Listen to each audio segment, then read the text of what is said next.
اعوذ باللہ من الشیطان الرجیم بسم اللہ الرحمن الرحیم السلام علیکم ورحمۃ اللہ وبرکاتہ۔ کیا بیوی کی شرمگاہ کو زبان لگانا جائز ہے؟ بیوی کی شرمگاہ کو زبان لگانا یا اس کے منہ میں آلہ تناسل عضو خاص داخل کرنا شرعاً ناجائز ہے، کیونکہ عورت کی شرمگاہ سے نکلنے والی رطوبت اور مرد کے ذکر آلہ تناسل سے نکلنے والی رطوبت کے حرام ہونے پر امت کا اتفاق ہے، اور بیوی کی شرمگاہ کو زبان لگانا یا شہوت کی حالت میں خاوند کے عضو کو منہ میں ڈالنے سے یہ رطوبت جسے مزی کہا جاتا ہے زبان پر لگتی ہے۔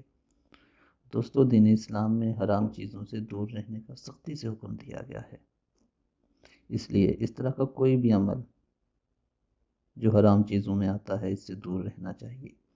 اللہ تعالی ہمیں دین اسلام کو سمجھنے اور اس پر عمل کرنے کی توفیق عطا فرمائے۔ السلام علیکم ورحمۃ اللہ وبرکاتہ۔